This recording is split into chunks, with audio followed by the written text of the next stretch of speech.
Meus irmãos, a paz do Senhor a todos, bom dia.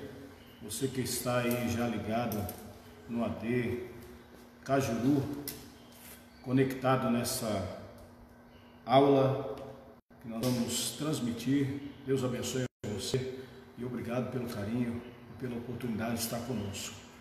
Chegamos ao mês de maio, no dia 3 de maio, e nós vamos para a nossa quinta lição desse trimestre, a qual Deus tem nos abençoado, tem falado conosco, tem alegrado nossos corações. Nós temos sido alimentados pela palavra de Deus e certamente hoje não será diferente. Deus vai também falar conosco, vai transmitir uma palavra ao nosso coração e nós estaremos ouvindo tudo quanto Deus tem reservado para nós. Eu te convido nesse momento a fazer uma oração e vamos iniciar a nossa aula nesta manhã em nome de Jesus. Querido Deus, amado e bom Pai que estás nos céus, em o nome de Jesus Cristo, teu Filho amado, nosso precioso Salvador, nós te agradecemos neste momento, Senhor, por esta manhã tão maravilhosa, esta oportunidade de levantarmos do nosso leito, Senhor, e sermos gratos a Ti, ó Deus, pelo novo raiar do dia. Glorificamos a Ti pelas nossas vidas, glorificamos a Ti pelo Teu favor, pela Tua bondade e pela oportunidade de estarmos mais uma vez a transmitir a Tua palavra.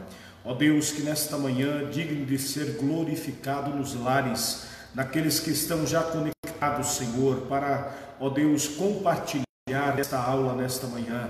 Ó Deus querido, que possa nesta manhã, Senhor, abranger os corações, usar de bondade, Senhor, e que a Tua palavra seja recebida em cada vida. Usa, Senhor, os Teus filhos nesta manhã, para a glória e louvor do Teu nome. Nós oramos e somos agradecidos em nome de Jesus. Amém. Cantamos o hino de número 291, um dos hinos sugeridos pelo nosso comentarista nesta aula, nesta quinta aula, nesta manhã. 291, você pode acompanhar aí do seu lar e cantemos para a glória de Deus.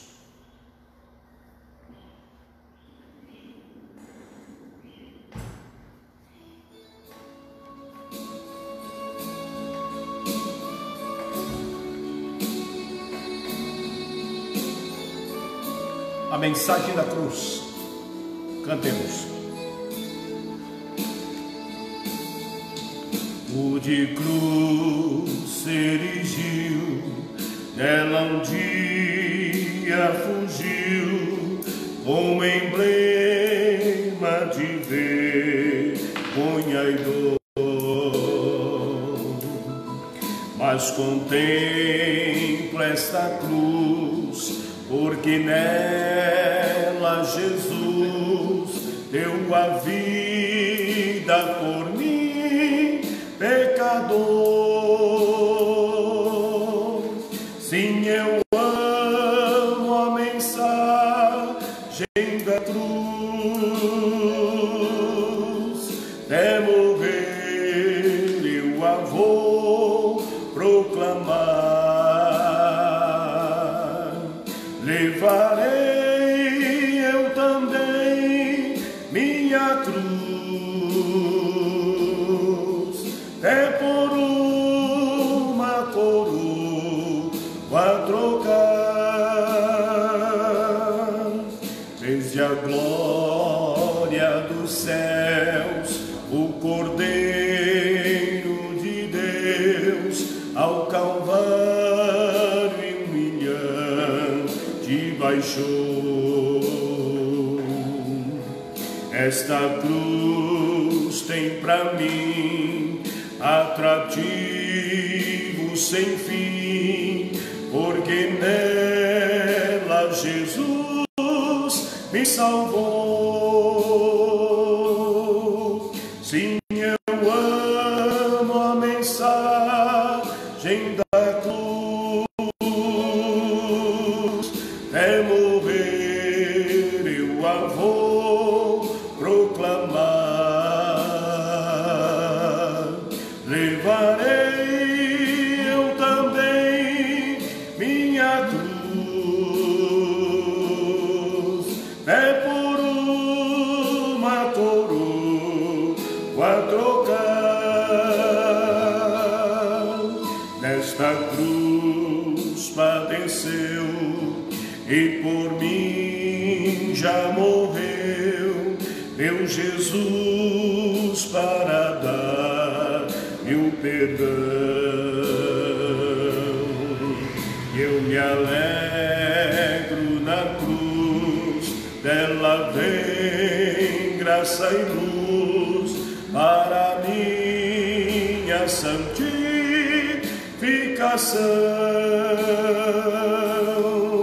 Sim, eu amo a mensagem da cruz, até morrer eu a vou proclamar. Levarei eu também minha cruz, é por uma coroa trocar. Eu aqui com Jesus, a vergonha da cruz, quero sempre levar e sofrer. Cristo vem me buscar e com Ele no lar uma parte da glória de ter. Sim, eu amo a mensagem da cruz, até morrer eu a vou proclamar. Levarei eu também minha cruz, é por uma coroa trocar.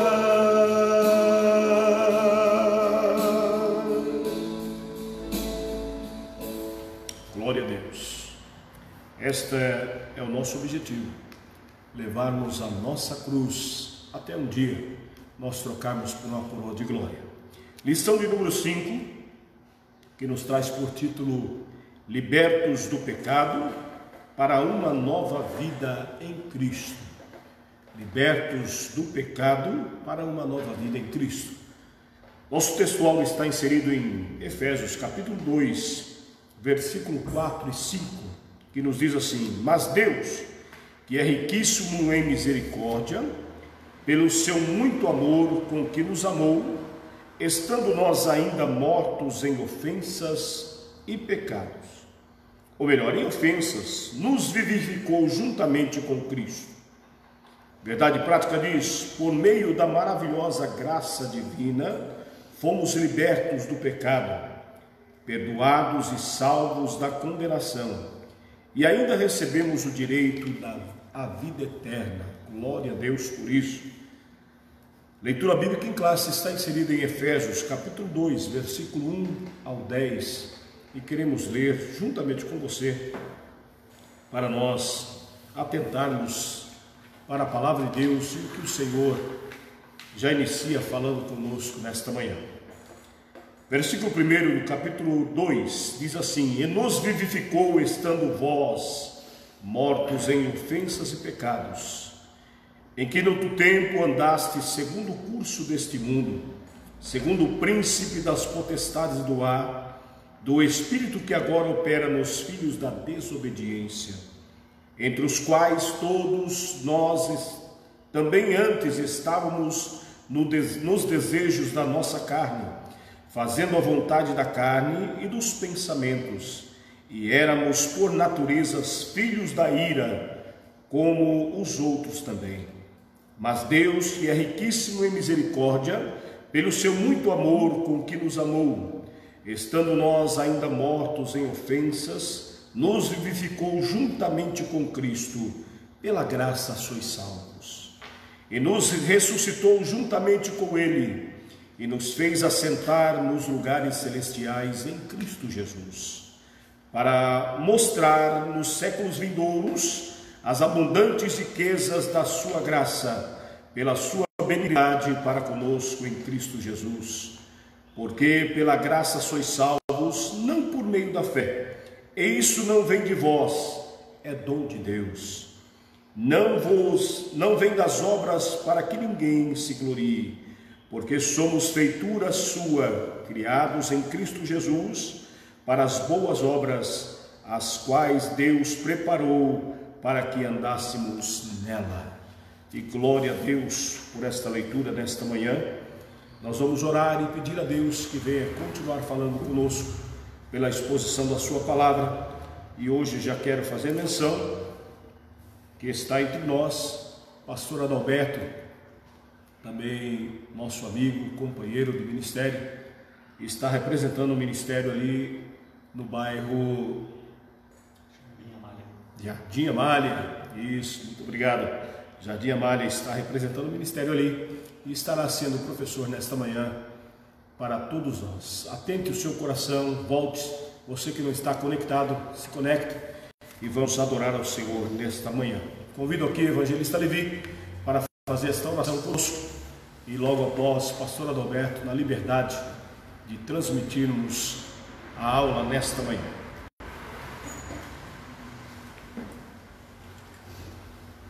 Eu quero saudar os irmãos com a paz do Senhor. Senhor Deus maravilhoso, Pai eterno, te louvamos, te agradecemos nesta manhã por estarmos diante da Sua presença, por tudo, Senhor, que tem providenciado para as nossas vidas. Pedimos ao Senhor nesta oportunidade, segundo a Tua graça e a Tua infinita misericórdia, usa, Senhor, o Teu servo na Tua presença, fala conosco através desta lição bíblica, em cada versículo da Tua palavra, porque nós sabemos que a Tua palavra salva, purifica, santifica, Senhor, as nossas vidas, diante da Tua palavra. Assim, ó Deus maravilhoso, abre o nosso entendimento, dá-nos sabedoria espiritual, para que possamos compreender a cada momento esta lição. Usa, Senhor, o Teu servo como sempre tem feito, e abençoa a Tua igreja no nome do Teu Filho Jesus Cristo. Amém. Meus queridos irmãos, eu quero cumprimentar a todos com a paz do Senhor, dizer que para mim é uma alegria poder estar aqui nesta manhã para aprendermos um pouco mais da palavra de Deus. Quero agradecer ao pastor Elias pela oportunidade que me dá de poder falar nesse assunto tão importante da nossa escola bíblica nesse trimestre, que é a lição número 5, e também parabenizar os irmãos aqui do Cajuru. Eu fiquei um tempo aqui congregando juntamente com os irmãos, tive outro tempo maior, no início da minha conversão, mas depois voltei para cá, passei um tempo com o pastor Elias aqui, parabenizar os irmãos pela estrutura que montaram aqui na escola bíblica dominical. Está muito bem organizado, muito bem arrumadinho, e glória a Deus por isso, A lição de hoje, ou o assunto de hoje, é a lição de número 5,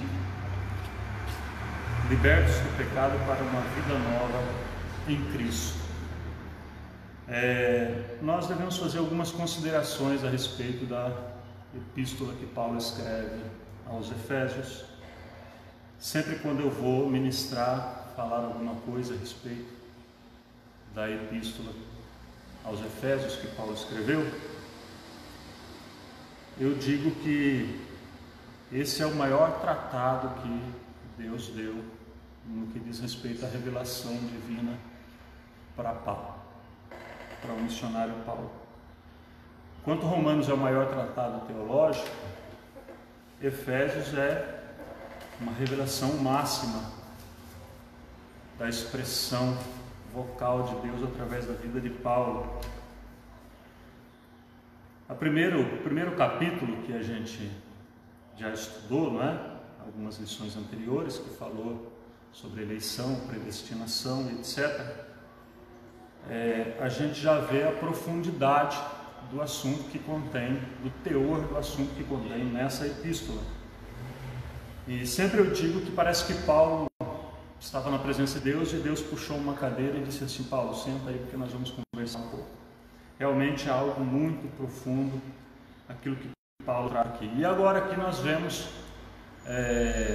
logo na introdução do assunto, na leitura bíblica em classe que nós fizemos, Paulo traça o perfil do homem no seu estado anterior ao encontro com Cristo, ou seja, ele traça um retrato completo da maneira como o homem vivia antes e agora como ele vive depois de ter um encontro com Cristo. Então, do verso 1 ao verso 3, nós encontramos o estado em que o homem estava. E do verso 4 ao verso 10, nós encontramos o resultado do encontro que o homem ou a mulher teve com Deus, as obras que Deus operou através da salvação na vida do homem. A lição é dividida em 3 pontos, né? Como todos nós já sabemos. O primeiro ponto nós vamos refletir sobre a natureza pecaminosa, né? O segundo ponto é que fomos vivificados pela graça de Deus.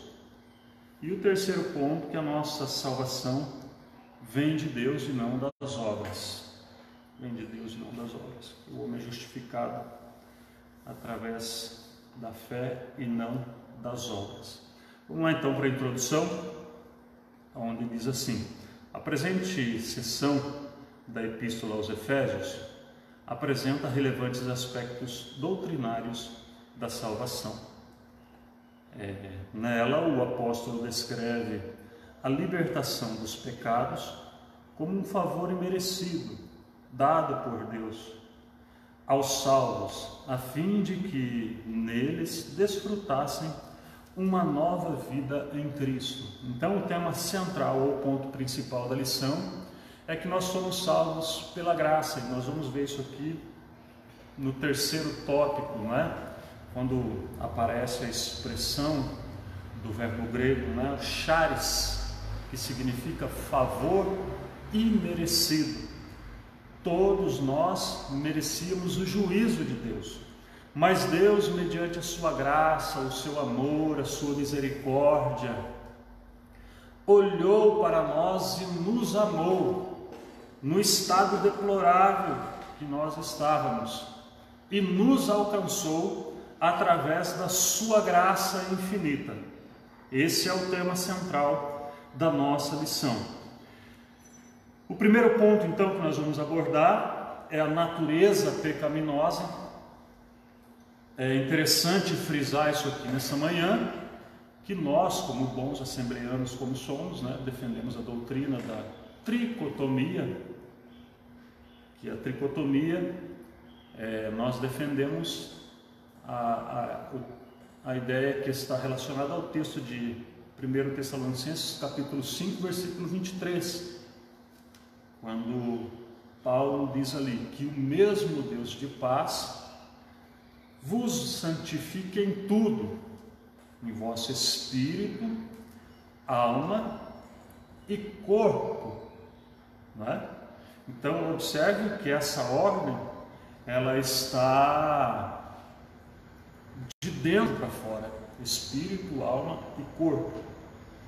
A tricotomia explica que, e defendemos que o espírito é o órgão de comunhão com Deus, como Paulo diz, né, que o nosso espírito testifica, ou seja, dá testemunho com o Espírito de Deus de que nós somos filhos de Deus, filhos de Deus.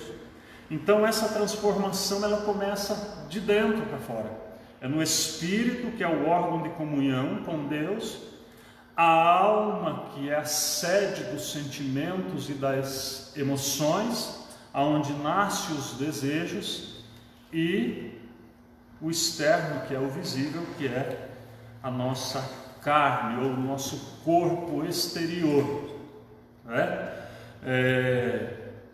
Então, a natureza pecaminosa existe em nós e está em nós. O homem, ele peca, o homem, ele é pecador não porque ele peca, ele é pecador porque ele já nasceu em pecado. O salmista, no Salmo 51, diz que em pecado me concebeu a minha mãe, né? E toda a raça humana, todo o ser humano está fadado ao cargo, a esse encargo, esse fardo pesado do pecado, e assim por diante. Isso fica muito bem claro quando nós lemos Romanos no capítulo 5, verso 12, que Paulo diz que por Adão o mundo entrou, o pecado entrou no mundo, e desde então todos estão cerrados debaixo dessa sentença, ou debaixo do pecado. Então todos nós nascemos pecadores. E o primeiro ponto vai traçar esse perfil, as características, as formas que o homem sem Deus vive, anda, não é? As coisas que ele pratica. Já logo no primeiro ponto aí diz assim: a natureza morta em ofensas e pecados. No início da epístola, o apóstolo Paulo lembra que antes da regeneração estávamos mortos em ofensas e pecados. É o que nós vimos no verso 1, né? E vos vivificou, ou seja, ele tornou a nos dar vida quando nós estávamos mortos em ofensas e pecados. Então, o primeiro ponto que nós vemos na lição é que o homem distante de Deus, ele está morto, separado. Romanos 3:23, não sei se eu vou errar a referência, mas é 3:23 ou 6:23, diz que o salário do pecado é a morte. Mas o dom gratuito de Deus, se os irmãos acharem e quiserem confirmar, fique à vontade. Romanos 3:23 ou 6:23. 6:23, né? Mas o dom gratuito de Deus é a vida eterna por Cristo Jesus. Então, quando nós encontramos, ou quando o homem se encontra com Cristo, ele recebe novamente a vida que estava perdida. Porque quando o verbo aparece destituídos, separados da glória de Deus, ele estava distante, longe de Deus. No primeiro subitem do primeiro tópico da lição, o comentarista diz: nossa condição anterior, vamos ver lá. E vos vivificou, estando vós mortos em ofensas e pecados. Diz o primeiro versículo: a palavra ofensa do grego, paratoma, tem o sentido de passo em falso, de forma deliberada. O termo para pecado é amartia, né? Alguns dos irmãos já conhecem esse termo, né? Que na verdade, quando nós estamos estudando o pecado original, nós encontramos a palavra amartiologia, né? Nós estamos estudando o pecado original. O termo descreve, qual descreve aquele que erra o alvo, né? Então, quando a pessoa peca, quando a pessoa erra, a pessoa está errando o alvo, o sentido, o foco que foi destinado para ele, que não é viver uma vida de pecado, e sim viver uma vida de santidade, uma vida honesta diante da sociedade, diante de Deus e assim por diante. Em vista disso, o homem, em sua natureza decaída, é diagnosticado como morto, não é? 2:1, como nós lemos aqui, o estado que o homem se encontra é um estado de um cadáver, morto, sem contato com Deus, sem ligação nenhuma com o reino dos céus, andando e sendo guiado pelos seus desejos, e assim por diante.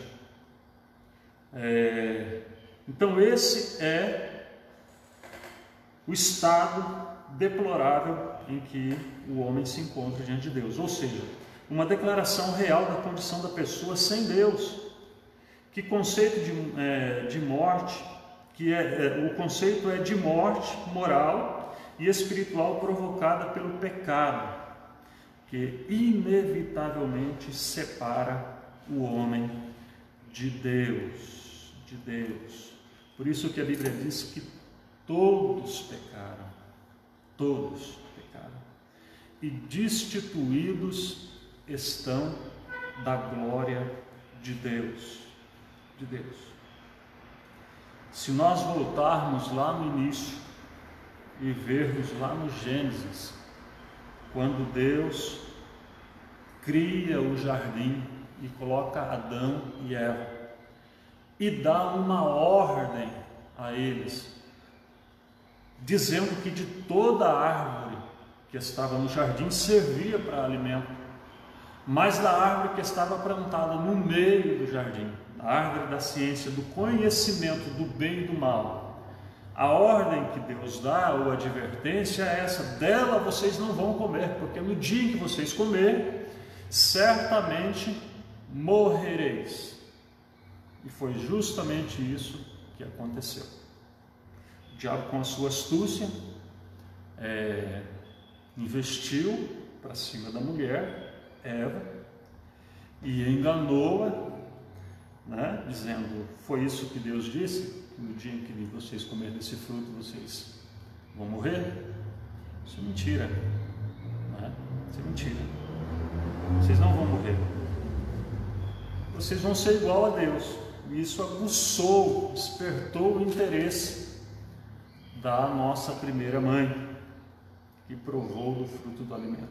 Desde então, a humanidade está mergulhada num caos, porque o pecado trouxe consequências terríveis.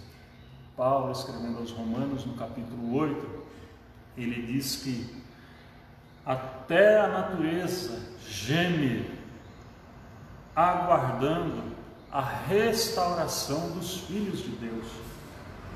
Nós vemos o impacto que isso causou, não só na vida do ser humano, mas no âmbito social, no âmbito global e etc. Nós vemos hoje superaquecimento global, nós vemos hoje terremotos, nós vemos hoje peste, fome e tantas outras coisas que nós vemos que nos assusta às vezes. E tudo isso é uma consequência do pecado. Eu me lembro que eu estava lendo um livro uma vez de um autor americano, e esse autor americano, ele dizia que um certo cientista disse que Deus havia errado ao criar o mundo, porque Deus havia criado o mundo, mas não havia deixado o manual de instrução. Quando você compra um aparelho, é muito natural você abrir o aparelho e vir um manual de instrução junto, indicando a voltagem certa para você ligar, e como ligar, desligar, a melhor forma para funcionar direitinho, para não ter perigo de queimar. E a discussão era essa, e por isso o mundo estava acabando, por isso tudo estava se deteriorando. Enfim, o que acontece? A resposta que foi dada a essa ideia foi essa, em que Deus não havia errado. Deus deixou o manual de instrução, que é a Bíblia Sagrada. No entanto, os homens ou as pessoas não usam o manual de instrução, que é a Bíblia. Quando Deus diz não matarás, o homem vai e mata.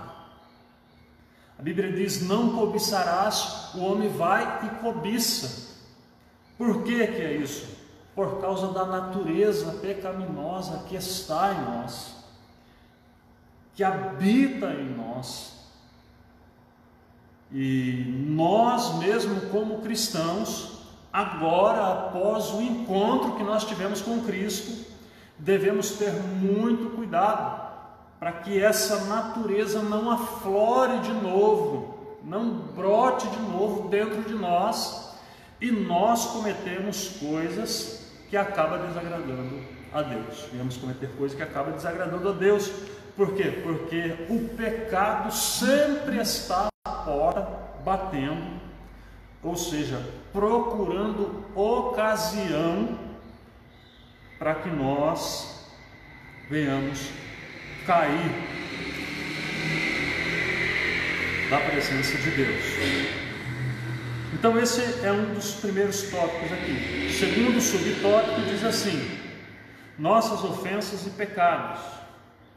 A má conduta em que noutro tempo andastes é descrita por Paulo por meio da metáfora de andar, né?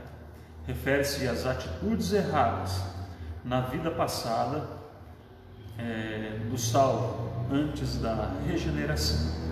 Andaste segundo o curso deste mundo, ou seja, andaste de acordo com as diretrizes que o mundo dá, com as orientações que o mundo dá. O mundo dita e as pessoas fazem. O mundo fala isso e as pessoas entram pelo caminho que o mundo diz. Então vamos lá. Os costumes praticados conforme o sistema mundano da época, tais como a imoralidade, agora aqui o comentarista cita, né, uns costumes ali daquele contexto, né, onde Paulo está. A imoralidade. Há um livro chamado Césares e suas barbáries. É um livro que conta um pouco da vida cotidiana dos imperadores romanos, dos imperadores gregos romanos e assim por diante. E quando a gente lê esse livro, a gente fica perplexo com algumas coisas que a gente encontra. Por exemplo, pedofilia, adultério, incesto, não é? O pecado incestuoso, que era relacionamento sexual entre irmãos e irmãs e parentes, etc. Uma imoralidade, uma devassidão total e absurda, Era assim que vivia as pessoas dentro daquele contexto. Na cidade de Éfeso existia um templo da deusa Diana, né, que foi considerada as 7 maravilhas do mundo, uma das 7 maravilhas do mundo, aonde ali existia prostituição e várias coisas que desagradavam a Deus, né? Isso na cidade de Éfeso. Então Paulo está vendo esse contexto e está dizendo que as pessoas viviam segundo o curso daquele mundo. Então, e hoje não é diferente. A forma como nós estamos vendo e convivendo com esse tipo de coisa. Ora, pois senão vejamos só, a televisão, né, com os seus programas, com as suas novelas, os seus canais, né? Não estou falando aqui contra a televisão, mas muitas pessoas são levadas por essa dramaturgia e deixa entrar dentro da sua casa o homossexualismo, a bruxaria, a ladruagem, o crime. Todo esse monte de lixo entra dentro da sala da nossa casa. E às vezes somos cristãos. E a imoralidade está aí. A desonestidade no mundo político, nas ruas. Nós saímos de casa de manhã para trabalhar e não sabemos se vamos voltar à tarde, porque a criminalidade é muito grande. Então nós estamos vendo o curso que este mundo está tomando. E nós, como cristãos, devemos fazer a diferença, né? Ou seja, o sistema mundano daquela época era assim, imoral. Existia o furto, a mentira, a desigualdade social, né? E é uma constatação de que o salvo não deve tomar a forma do mundo e relativizar o pecado. Uma das coisas que nós temos que tomar cuidado aqui é essa, com o relativismo. O professor da escola bíblica diz, né, que nós, como cristãos, aqui ele diz assim, olha só, uma constatação de que o salvo não deve tomar a forma do mundo e relativizar o pecado. É uma das coisas que nós temos visto hoje, irmãos, que nós precisamos tomar cuidado. E o que é? É o relativismo. O relativismo. As pessoas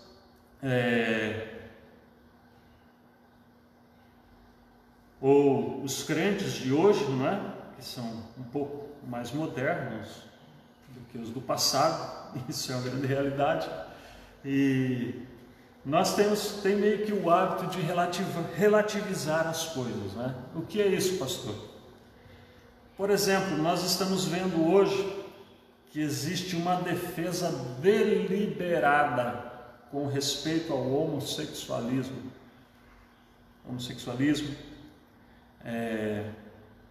e tantos outros assuntos, mas o assunto do momento é esse, que é muito discutido e muito debatido.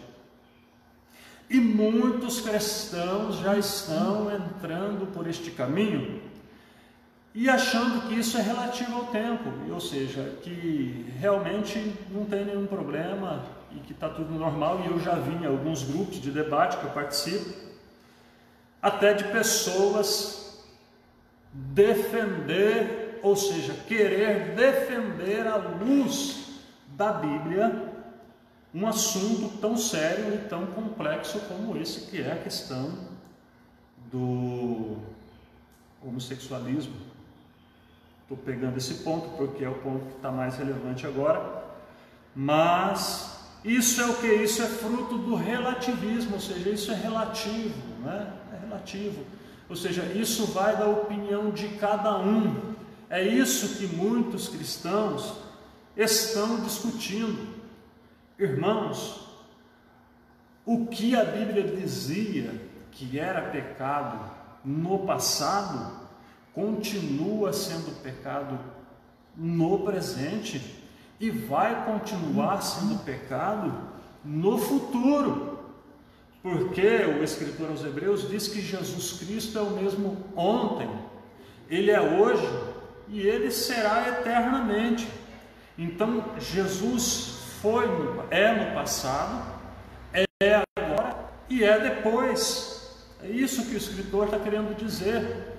E nós temos que tomar cuidado, porque não dá, irmãos, para relativizar esses assuntos e achar que tudo é normal.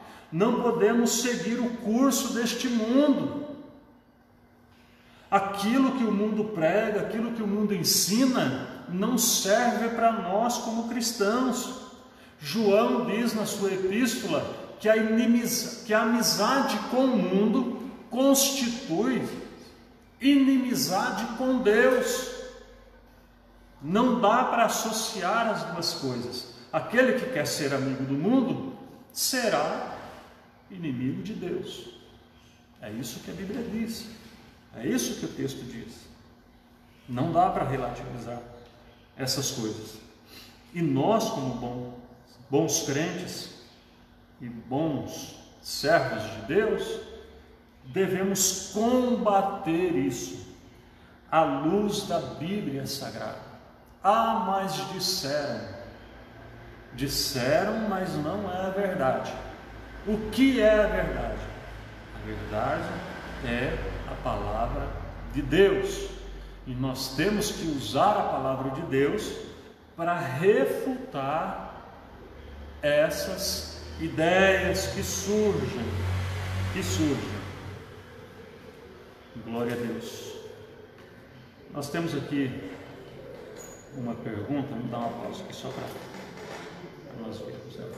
Porque na Bíblia lemos que aquele que está em Cristo, nova criatura é, 2 Coríntios capítulo 5, versículo 17. Existem duas vivificações.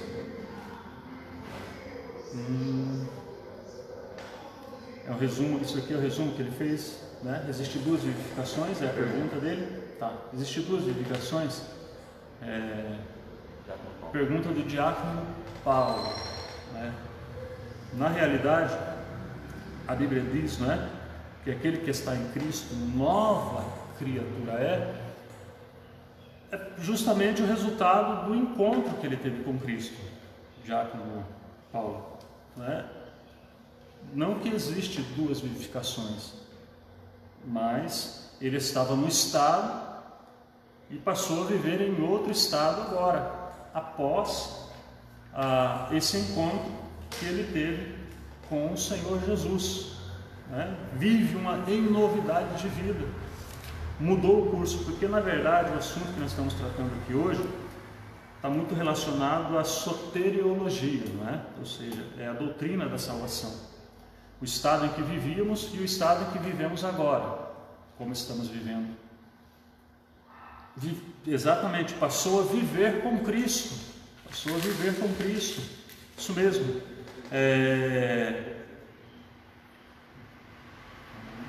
A soteriologia explica a seguinte maneira: o homem sem Deus, que é o que nós estamos vendo aqui, e o encontro com Deus. O que é que acontece no momento desse encontro com Cristo? Acontece, em primeiro lugar, que é a doutrina da salvação, arrependimento,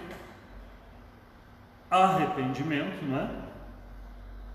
Porque sem arrependimento não há perdão de pecados.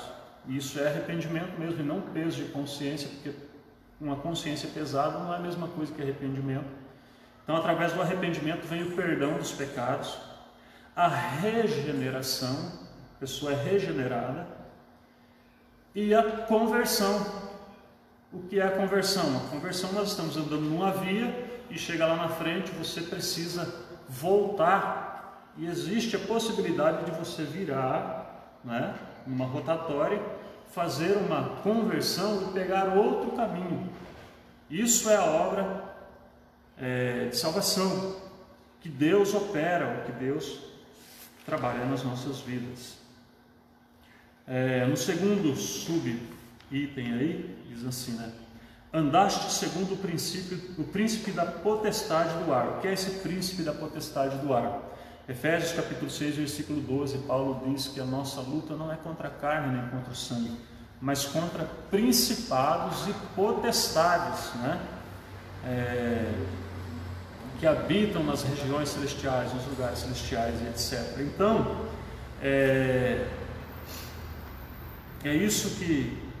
isso daí é essa casta de demônio, né, de potestades que vivem por aí, nos lugares celestiais, etc.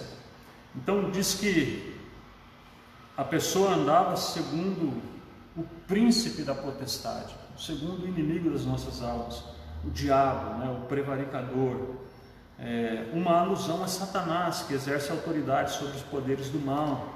Indica que os agentes malignos têm a capacidade de influenciar os homens desobedientes e incrédulos. Mais adiante na carta, Paulo alerta que a nossa luta não é contra a carne e nem contra o sangue, mas contra os principados e potestades, né? Como já citei lá atrás, né? Presbítero Paulo Coutinho, onde está escrito que o salário do pecado é a morte? Romanos 6, 23. Romanos 6, 23, irmão. Presbítero Paulo Coutinho. Vamos lá, irmãos. Vamos lá, porque a hora passa muito rápido. Vamos para o segundo tópico aqui. E aqui nós vemos então o estado, o primeiro ponto que a gente trabalhou aqui da lição, né? O estado pecaminoso do homem, né? Essa natureza pecaminosa. É interessante a gente aprender isso nesta manhã, junto aqui uns com os outros. Em Gálatas, no capítulo 5, versículo 20, dos 18 ao 22, quando Paulo está tratando ali das obras da carne, fruto do Espírito. Pode ler, presbítero Levi, por favor. Mas se sois guiados pelo Espírito, não estáis debaixo da lei, porque as obras da carne são manifestas, as quais são adultério, fornicação, impureza, lascívia, idolatria, feitiçaria, inimizades, contendas, ciúmes, iras, pelejas, dissensões, heresias, invejas, homicídios, bebedices, glutonarias e coisas semelhantes a estas, acerca das quais de antemão vos declaro, como também já antes vos disse, que os que cometem tais coisas não herdarão o reino de Deus. Mas o fruto do Espírito é amor, gozo, paz, longanimidade, benignidade, bondade, fé, mansidão e temperança. Amém. Então, Paulo mostra aí, né, esse contraste entre as obras da carne e o fruto do Espírito. A gente precisa entender uma coisa: quando a Bíblia está falando das obras da carne, o texto não está falando propriamente desse corpo humano que nós temos. Como eu estou vendo aqui o pastor Elias e os demais obreiros aqui, não é esse corpo que nós estamos vendo, visível. Quando a Bíblia está falando das obras da carne, está falando da natureza pecaminosa. Porque a ideia de que nós somos um espírito bom e que habitamos em um corpo ruim, essa ideia era uma ideia gnóstica, né? Que foi defendida por Platão, que era um filósofo muito conhecido, grego. Ele defendia a ideia de que o ser humano ele vivia aprisionado dentro de um corpo mau. E essa ideia de Platão foi inserida mais tarde dentro do gnosticismo, que era uma seita religiosa no tempo dos apóstolos, né? Principalmente do apóstolo Paulo, que teve muito problema com o gnosticismo. E o gnosticismo pregava essa ideia de que o homem era um espírito bom e que o homem habitava um corpo ruim, e que por causa disso, já que o espírito era bom e o corpo era ruim, estava valendo tudo, né? Então tinha que aproveitar a vida e tal, e etc. Essa ideia não é a ideia da Bíblia. Quando a Bíblia aponta para os frutos, as obras da carne, está falando da natureza pecaminosa. É o que Paulo diz, né? Paulo, ele olha para dentro dele e diz assim: miserável homem que sou, né? Quem me livrará deste corpo e desta morte? O bem que eu quero fazer eu não faço, mas o mal está sempre diante de mim. Sempre diante de mim. Vamos lá no segundo ponto.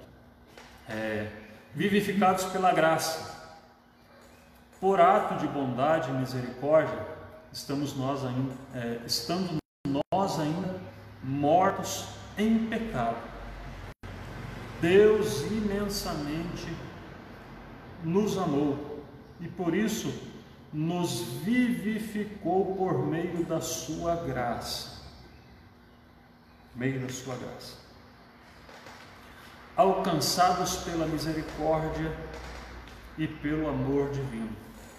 Após constatar a situação humana sobre a ira de Deus, capítulo 2, verso 3, que nós lemos no textual, na leitura bíblica em classe, me perdoe, Paulo passa a descrever os atos divinos de amor e misericórdia que alteram o quadro caótico da raça humana, começando com a conjunção adversativa, o apóstolo declara exultante: mas Deus, que é riquíssimo em misericórdia, pelo seu muito amor com que nos amou.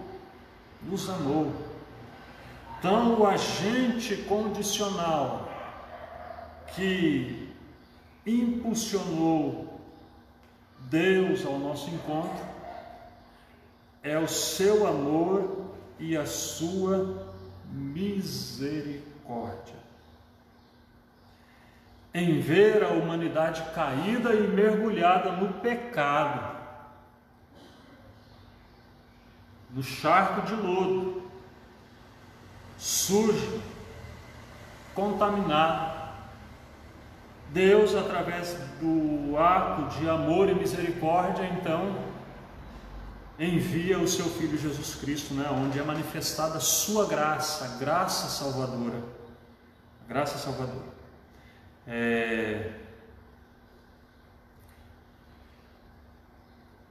Em 2, verso 4, o ato de misericórdia implica compaixão e simpatia para com os indignos.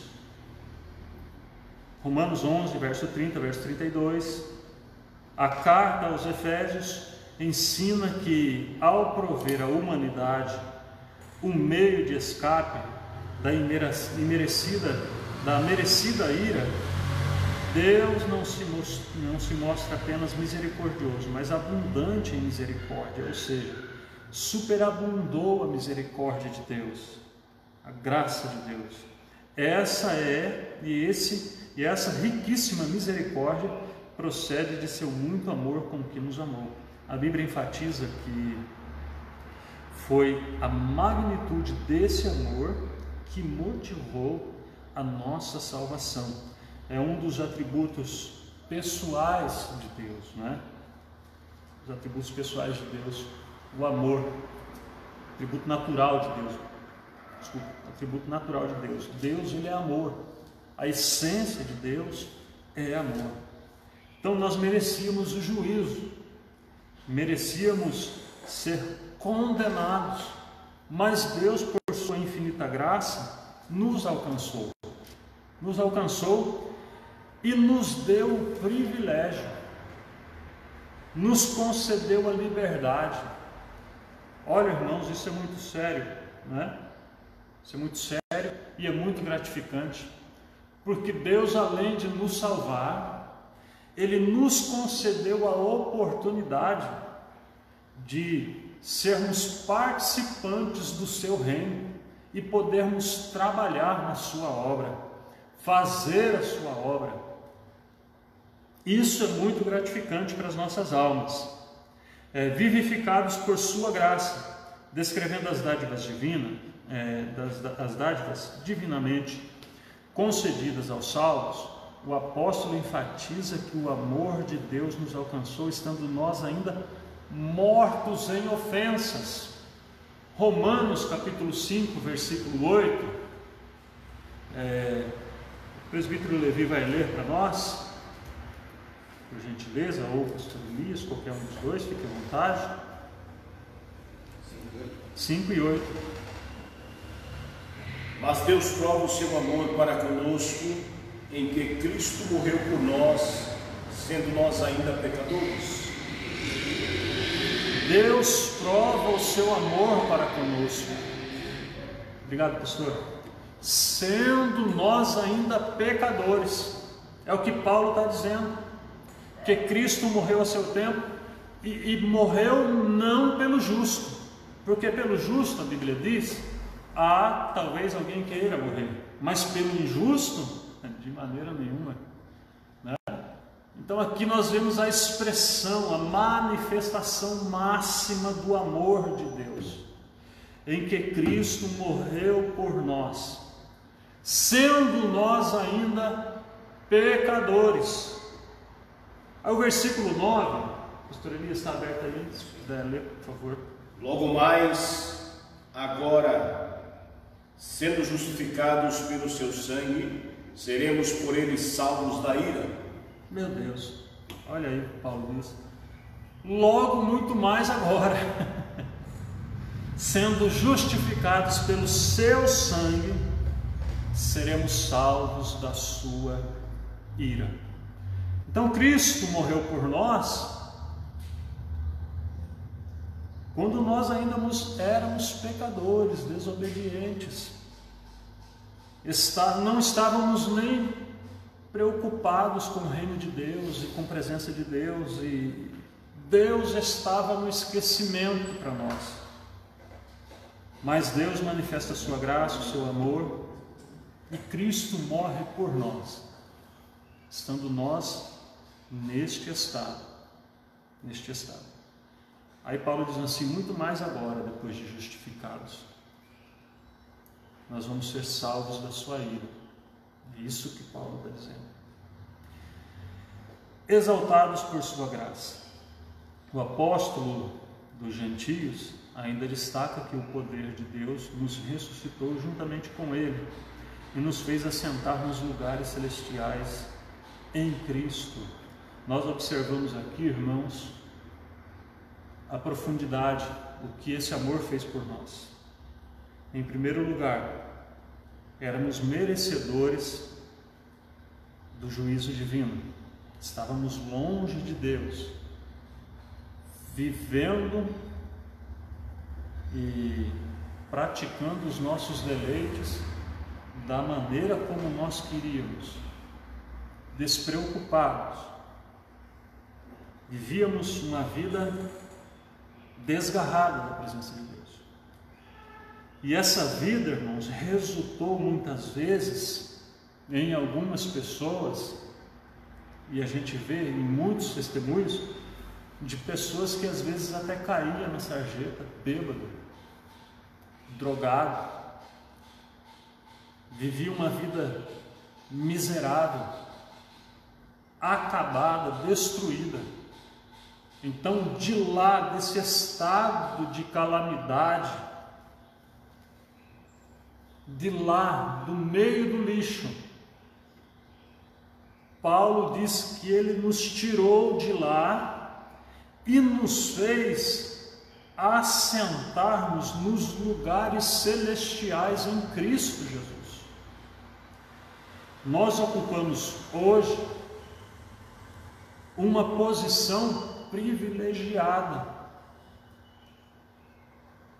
porque estamos sentados nos lugares celestiais em Cristo. A expressão da oração do Pai Nosso, quando Jesus ensina a orar, é essa: venha a nós o teu reino. Ou seja, e Jesus disse: o reino de Deus está entre vós. Nós estamos sentados nos lugares celestiais com Cristo e entre os príncipes do seu povo. É um privilégio muito grande isso, irmãos, muito grande mesmo.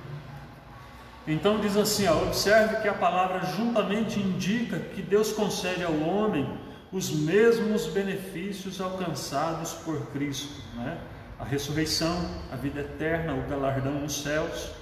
Assim, ao conceder tais bênçãos aos homens, Deus mostrou as abundantes riquezas da sua graça. Desse modo, ratificamos que a salvação e seus privilégios são conferidos pela imensurável graça de Deus, o favor divino e imerecido. Vamos lá para o ponto 3, para nós encerrarmos. Tem alguns minutos ainda, mas vamos lá. A salvação não vem das obras. Efésios capítulo 2, verso 8 ao 10. Aqui nós vamos entrar em um assunto que foi muito discutido, principalmente no período da Reforma Protestante. Nós vemos que Martinho Lutero foi um dos reformadores que teve muita coragem quando ele escreve 95 teses contra a Igreja Católica, né? E ele prega protestando contra a Igreja Católica, contra o catolicismo, lá na Alemanha, na cidade de Wittenberg, na catedral central lá da Alemanha. Ele prega lá suas 95 teses na porta da igreja, confrontando a ideia da Igreja Católica de que a salvação ou a justificação era por meio das obras e não por meio da fé. Martinho, em todos os seus escritos, né, em toda a sua leitura, ele era um monge, né, estudava num convento católico, e ele conseguiu compreender que a salvação é por meio da fé e não por meio das obras. Por meio das obras. E antes de eu entrar aqui, a gente precisa tomar muito cuidado, porque às vezes a gente mede a vida espiritual de uma pessoa por aquilo que ele faz, né? E aí às vezes a gente diz, poxa, o camarada é crente mesmo, realmente, né? Muito crente. Mas a vida do crente, ela não é medida pelo que ele faz, né? Ou pelo tanto de dom que ele tem, né? Jesus disse assim, pelos seus frutos os conhecereis. Então a vida do crente é conhecida pelo fruto que ele produz, né? Pelo fruto que ele produz. Mais uma pergunta aqui. Agora que Cristo já veio, o mundo hoje é o mundo... o mundo hoje é o mesmo do que era antes de Cristo? Diácono Douglas. Não, o mundo hoje, ele é o mesmo. Na verdade é assim, o que mudou foi a salvação que chegou. Mas o mundo só muda para quem se encontra com Cristo. Para quem quer ter um encontro com Cristo, o mundo muda. Mas para as pessoas que não querem um compromisso com Deus, o mundo permanece da mesma forma que ele sempre foi, né? Com as suas intrigas, as suas guerras, as suas mazelas, etc. Não mudou no sentido de que a salvação chegou para aqueles que querem ser salvos, mas no sentido secular continua da mesma forma. Então vamos lá, aqui, a salvação não vem das obras, em Efésios capítulo 2, verso 8 ao 10, Paulo revela que a salvação não depende de obras humanas, porque pela graça sois salvos por meio da fé, porém, uma vez salvo, o crente deve praticar as boas obras. A graça como meio de salvação. A salvação inclui a libertação da morte, da escravidão do pecado, da ira vindoura. Ou seja, através da graça nós somos livres do juízo divino, como nós vimos em Romanos 5 e verso 9. Ao mesmo tempo, permite ao salvo desfrutar todas as bênçãos espirituais descritas em Efésios, capítulo 2, do verso 1 ao 7. Portanto, a salvação é o livramento do poder da maldição do pecado e da morte, e a restituição do homem à comunhão com Deus, uma bênção concedida a todos os que recebem Cristo como Salvador. A palavra graça é a tradução do termo grego, né? Que é charis, que significa favor imerecido. Ele nos mostra que a iniciativa para tornar possível a salvação veio da parte de Deus, e por meio da graça que Deus ativa o livre-arbítrio e capacita o pecador para que responda com a fé. Então, irmãos, graça e fé andam juntas. Observe que o comentarista da lição diz que Deus ativa, né, por meio da graça, que Deus ativa o livre-arbítrio. Claro, que esse conceito é o nosso conceito pentecostal, né? e nós cremos assim que realmente o homem tem livre arbítrio, né? E toma suas decisões, se ele vai de encontro a Deus ou se ele não vai. Então, mediante essa ação da graça divina, desperta, né, a fé, que o homem responde dando um passo em direção a Deus. É por isso que quando nós pregamos, enquanto nós pregamos, o Espírito de Deus está agindo, porque quem convence o homem do erro é o Espírito Santo. Nós, como agentes de Deus, como pregadores da palavra, temos a obrigação de anunciarmos ou de pregarmos a palavra de Deus a quem for, a quem for, a quem for. Todavia, ainda assim, o ser humano é livre para escolher entre dois caminhos, né? A salvação e perdição. Ou seja, a pessoa toma a sua decisão de aceitar ou não aceitar. Não é uma imposição que Deus faz na vida do ser humano, assim como os calvinistas defendem, mas a gente não vai entrar nesse assunto agora. Já foi tratado desse assunto, acredito que na lição que falou sobre eleição e predestinação. A fé deve ser considerada como a aceitação da obra realizada por Cristo em nosso favor.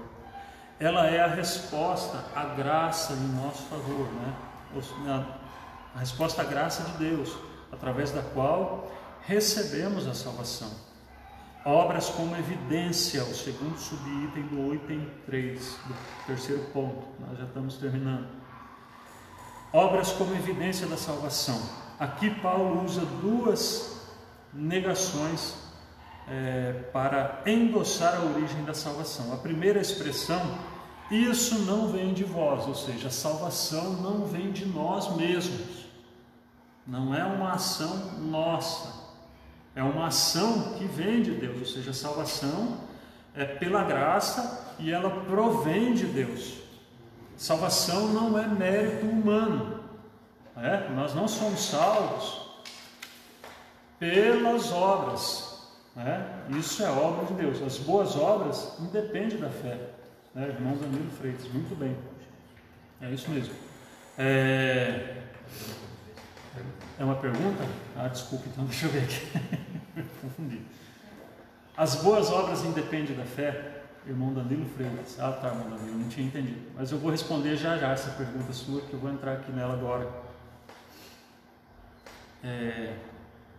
Então, a salvação ela vem de Deus, não vem das boas obras. Ora, irmãos, observe só. Aqui nós vamos falar sobre fé e obras, salvação e obras. Nós temos que comparar ou pegar Tiago 2,17, onde Tiago diz que a fé sem as obras ela é morta, Então, e agora, pastor, como resolver isso? Se a salvação não vem pelas obras. As obras, irmãos, andam junto com a fé, As duas andam de mãos dadas. Então, o que é as obras? As obras é resultado do encontro que eu tive com Cristo. É isso que Tiago está dizendo, que a fé sem as obras ela é morta. Eu acho inadmissível, não dá para aceitar essa ideia de que uma pessoa que teve um encontro com Cristo real, ele não consiga produzir nada na obra de Deus. Não é possível. Não dá para imaginar isso.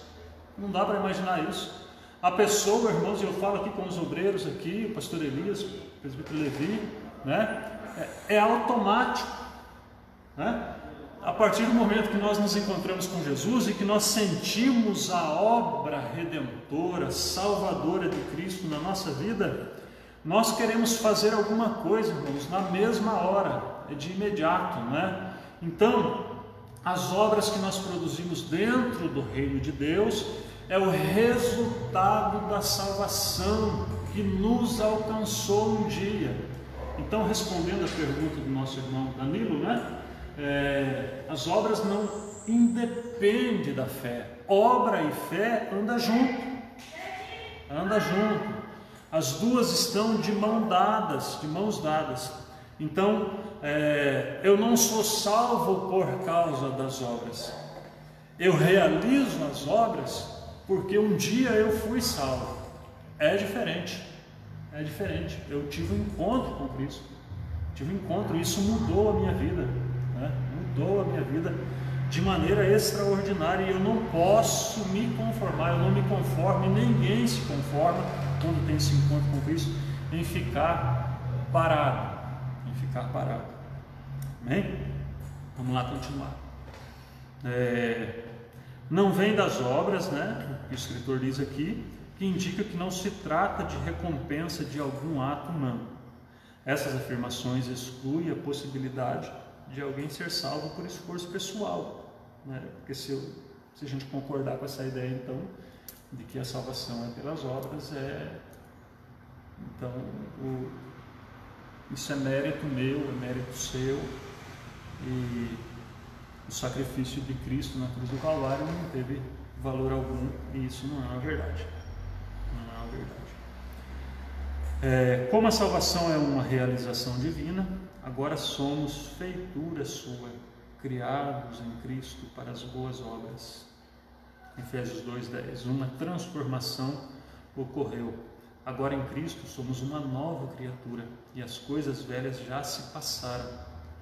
Por isso, se antes o apóstolo usou a metáfora do andar numa perspectiva negativa, outrora andávamos fazendo as obras más, que é o retrato do homem sem Deus, que foi tratado do verso 1 ao verso 3, né? Agora, por meio de uma perspectiva positiva, somos instados a andar fazendo boas obras, não como meio para ser salvo, mas como a evidência da salvação. É aquilo que eu disse aqui, né? Agora, aquele camarada que roubava, ele não rouba mais. Aquele camarada que enganava os outros, não engana mais. Aquele camarada que passava cheque sem fundo, não passa mais. Aquele sujeito que vivia cobiçando as coisas dos outros, agora ele não cobiça mais, né? Ele vive em novidade de vida, ele anda diferente, né? Daquele primeiro estado que ele estava. Agora mudou por completo a sua vida. Nós vamos ler a conclusão e nós já vamos encerrar. E já vou passar para o pastor Elias, que daí ele vai fazer também a conclusão. Antes da regeneração, éramos filhos da ira e condenados à perdição eterna. Por ato de amor divino, por meio de sua maravilhosa graça, nos tornamos filhos por adoção. Essa gloriosa salvação nos foi concedida independente de nossas obras. A partir da salvação, passamos a praticar boas obras que glorificam o nosso Pai. Amém. Deus abençoe os irmãos, em nome de Jesus. Dê um bom domingo a todos. Já deu, já terminar um pouquinho antes. Deus abençoe a todos os irmãos. Eu quero aqui fazer as considerações, agradecer ao pastor Elias pela oportunidade que nos abriu, nos concedeu, o Josimar, né? Josimar mesmo, né? Deus abençoe a todos, e para mim é sempre uma satisfação estar aqui. Deus abençoe, obrigado, pastor. Paz do Senhor.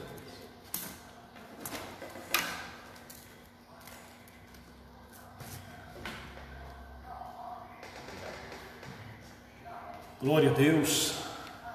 Eu disse a ele que ele poderia ir mais um pouco além, mas queremos agradecer a gentileza do pastor Adalberto, que esteve à disposição aqui das EBD no Cajuru para nos ministrar esta boa aula nesta manhã. E eu creio que enriqueceu a muitos corações, a muitas vidas, a nós que estamos aqui nesta manhã compartilhando. Deus falou profundamente aos nossos corações. Eu não sei se tem mais pergunta para o evangelista,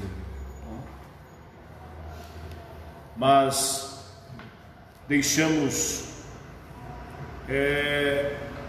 ciente a todos os nossos irmãos internautas que nós somos salvos pela graça, né? Não é mérito de nós, em hipótese alguma, sermos salvos. Na verdade, o apóstolo Paulo ele nos registra dizendo que todos nós pecamos e destituídos estamos da glória de Deus. Mas João 3,16, o amor de Deus, inefável amor, ele nos resgatou novamente e deu-nos a oportunidade de sermos religados a Deus por intermédio de Jesus Cristo. Então somos salvos pela graça, viu? A graça e o favor imerecido, como o pastor Alberto mencionou nesta lição. Nenhum de nós temos mérito algum para estarmos diante do Senhor, mas louvamos a Deus porque Ele nos amou, Ele te amou. Então dê glória ao Senhor nesta manhã, exalte a Ele, né? O comentarista ele fala aqui na conclusão: antes da regeneração éramos filhos da ira. Irmãos, eu imagino alguém, né? Graças a Deus eu não tive esse privilégio, né? Sei lá se posso dizer como privilégio, acho que não, né? Desprivilégio, porque ser filho da ira é um desprivilégio, né? Mas muitos irmãos teve este momento na sua vida vivenciado, filho da ira, né? Maquinava, acordava pela manhã já maquinando no seu coração, né? A fazer algo com alguém, né? Andava armado, alguns com arma de fogo, outros com arma branca, faca, punhal, facão, e querendo tirar a vida de alguém, querendo criar inimizade com alguém. Eu sei de relatos de pessoas que lá no estado da Paraíba, ele dizia que entrava num determinado local ou numa venda, num bar, e pedia uma cachaça, e de repente alguém, se não oferecesse a todos que estavam ali, era já um sinal, né, para alguém ficar revoltado e saía do facão todo mundo. Imagine, filhos da ira, já saía com aquele determinado no seu coração, né? Se me fazer alguma coisa, eu vou tirar a vida, eu vou fazer isso. O comentarista diz que nós éramos filhos da ira, condenados à perdição eterna, mas Deus, por sua infinita graça e bondade, Ele nos resgatou. Por ato do amor divino, por meio da sua maravilhosa graça, nos tornamos filhos por adoção. Essa gloriosa salvação nos foi concedida independente de nossas obras, viu? Para que ninguém se glorie. Eu fui a Deus, hoje eu estou salvo porque eu fiz isso, fiz aquilo, fiz outro. Não, ninguém fez nada. Jesus sim, Ele fez. Ele despiu-se da sua glória e veio em forma humana para cumprir o papel de resgatar o homem e religar novamente a Deus. Então, nenhum de nós temos obras para dizer que somos salvos por ela. A partir da salvação passamos a praticar boas obras. Aí sim. Agora, a partir de sermos resgatados, nós devemos praticar as boas obras. Por quê? Nesta prática nós glorificamos a Deus nosso Pai. E o pastor Adalberto, ele citou algo de toda a aula, de suma importância. Ele falou que as obras e a fé, elas andam juntos. Irmãos, de uma vez que nós recebemos Cristo, de uma vez que nós recebemos a salvação, isso já tem que estar inserido dentro de nós, viu? Glorificar ao Senhor e fazermos algo para o nome dele ser vivenciado. Não espere outra coisa não. O crente que não está, fazendo desta forma, precisa ter um novo encontro com Deus. Então precisamos, a fé e a obra andam junto. Eu tenho o desejo de glorificar ao Senhor. Por quê? Cristo salvou-me a mim, Ele resgatou-me. Hoje eu sou filho por adoção. Hoje eu tenho a oportunidade de estar religado a Deus. Assim resplandece a vossa luz diante dos homens, para que vejam as vossas boas obras e glorifiquem o Pai que está nos céus, viu? Se você anda desta forma, pode ter certeza, o nome do Senhor está sendo glorificado pela sua vida. Que Deus em Cristo os abençoe e que o Espírito de Deus continue conosco. A AD Cajuru agradece ao pastor Adalberto mais uma vez pela disponibilidade de estar conosco nesta aula, e que Deus possa continuar enriquecendo a sua vida e todos os irmãos ali da congregação do Jardim Amado. Glória a Deus. Nós vamos terminar a nossa aula. Tem uma pergunta aí? Então manda. Se eu não souber responder, eu já passo para o pastor Alberto. Aproveito que ele está aqui conosco. O que significa fazer boas obras enquanto é dia? O que significa fazer boas obras, pastor Alberto, enquanto é dia? Jacob Douglas, pergunta aí. Sim. Existe uma infinidade de obras, Muitas coisas têm que ser feitas no reino de Deus, Desde limpar igreja, desde pregar, tudo isso é obra que envolve o reino de Deus, Tudo aquilo que envolve o reino de Deus está relacionado à obra, Amém. Pregação do Evangelho, ofertar, tudo, Aí respondido o diácono Douglas, Desde o momento que você se mergulha na obra de Deus, fazendo a limpeza do templo, evangelizando, isto está fazendo a obra de Deus e fazendo que o nome do Senhor seja glorificado. Amém? Vamos terminar nossa aula e agradecendo a Deus pela oportunidade de estarmos aqui nesta manhã, fazendo o seu querer. Lição de número 6. Na próxima aula, a condição dos gentios sem Deus. Então estejam aí já atentos para a próxima aula. Vai estudando ela durante a semana, vai lendo, e certamente Deus continuará trazendo-nos a explanação da sua palavra. E não fique também com dúvida, viu, irmão? Eu gostei hoje da aula porque muitos irmãos mandaram a sua pergunta. Não fique com dúvidas, a aula é para isso, para sanarmos dúvidas. Então leia a lição do número 6 durante a semana e também participe no domingo, próximo domingo, permitindo o Senhor. Nós voltaremos aqui nesta casa a transmitir essa live, e enquanto nós não podemos ainda estarmos todos juntos, estaremos transmitindo a nossa aula por intermédio da nossa live AD Cajuru no Facebook. Vamos ler o nosso textual e agradecer ao Senhor por esta aula nesta manhã. Textual: mas Deus, que é riquíssimo em misericórdia, pelo seu muito amor com que nos amou, estando nós ainda mortos em ofensas, vivificou-nos juntamente com Deus. Efésios capítulo número 2, versículo 4 e 5. Deus abençoe a você, Deus abençoe a sua família, Deus abençoe a sua vida por completo, e que o seu dia seja regrado de bênçãos. Glória a Deus. Nesta tarde nós teremos 2 cultos. Estaremos realizando um culto na casa do pastor Valdenor.